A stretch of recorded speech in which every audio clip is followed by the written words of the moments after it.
Data centers are now drawing the same type of scrutiny that warehouses once did, and although developers are promising economic benefits, residents across the country are questioning what is going to be the local impact.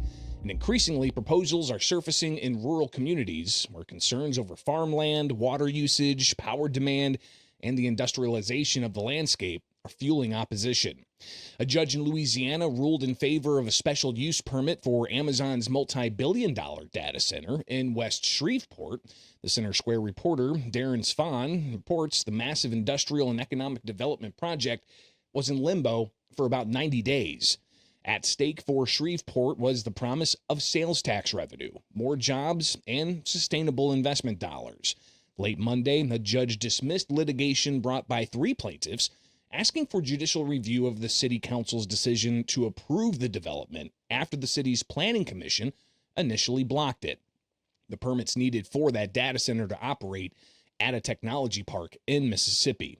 Meanwhile, the NAACP filed a lawsuit in federal court last week against Elon Musk's xAI, saying the company's illegally operating 27 methane gas turbines to power its Colossus 2 data center complex, and that being close to the state line in Memphis. Now, the Center Square reporter Alton Wallace reporting that the lawsuit filed in the U.S. District Court of the Northern District of Mississippi has the NAACP saying emissions from gas turbines violate the Clean Air Act. That Colossus 2 data center near Memphis is the primary training facility for Grok 4, xAI's next-generation chatbot. In Pennsylvania, yard signs are reading "No data centers on our farms" and spreading across the Slate Belt region as residents there are mobilizing against a proposed project in Northampton County. The Center Square reporter Ford Turner reports, although some bills have passed the state house, Pennsylvania has no comprehensive regulations on data centers. Governor Josh Shapiro recently laid out in his budget proposal a set of expectations for big data center proposals. That concept has a set of rules which he dubbed Governor's Responsible Infrastructure Development, or GRID. And it has not been put yet into bill form. Here is the governor just recently.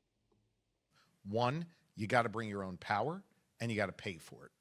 2, you've got to deal transparently with the local community. We are a commonwealth, which vests in our local communities significant powers when it comes to things like zoning. You got to be transparent. Some of these companies think they can come in, build a big box, and never say what they're there to do. That has to be done in a way that is in collaboration with local communities.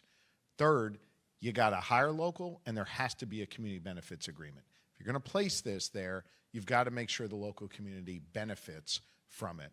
And then 4th and finally, you've got to make sure that our environment is protected.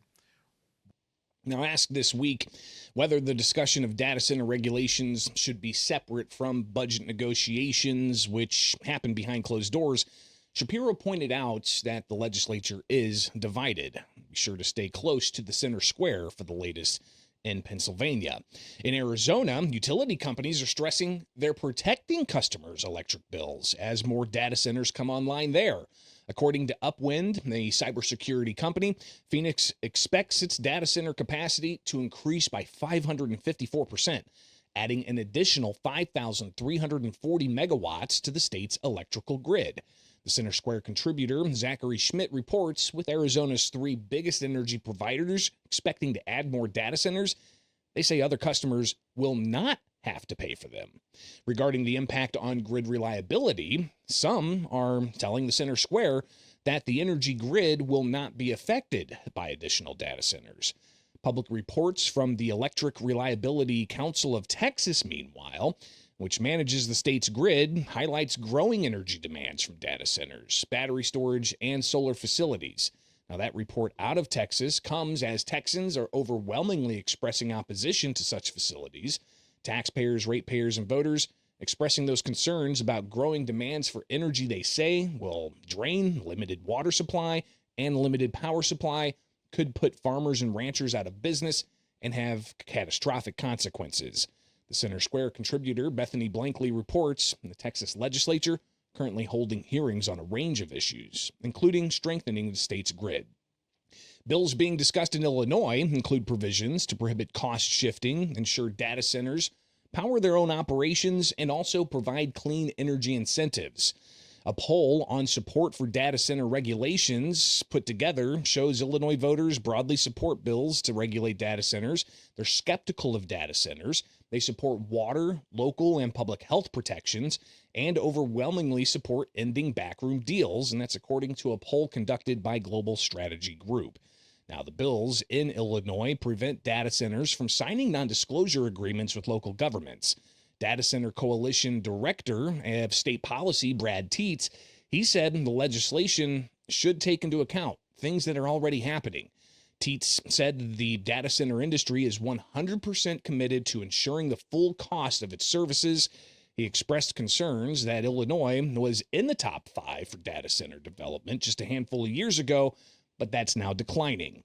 Meanwhile, in Louisiana, Entergy cleared the first step needed to skip various regulatory hurdles in order to construct even more energy infrastructure for yet another data center in Richland Parish that will complement Meta's data center. The Center Square reporter from Louisiana, Nolan McKendry, reports that Entergy wants the recently announced gas plants and transmission upgrades to be eligible for exemptions under the governor's Lightning Initiative, which would allow them to skip various regulatory hurdles and proceed with construction at a much faster pace. The scale of the application is so large that it's raising questions about whether the investments are prudent and what effect the new generation would have on Entergy's existing transmission systems. Much of that concern stems from the lack of transparency.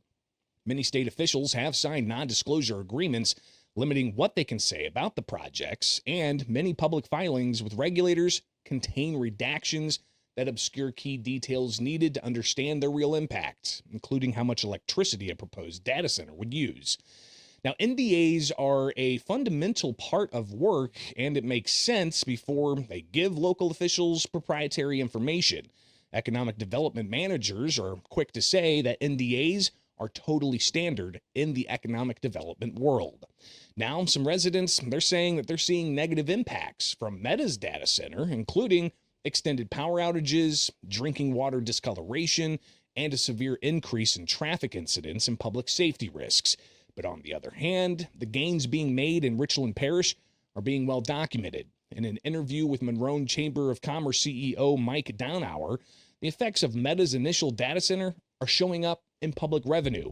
He said Monroe's city tax collections are up 23%, and that the city's top taxpayer now includes major general contractors working on that data center.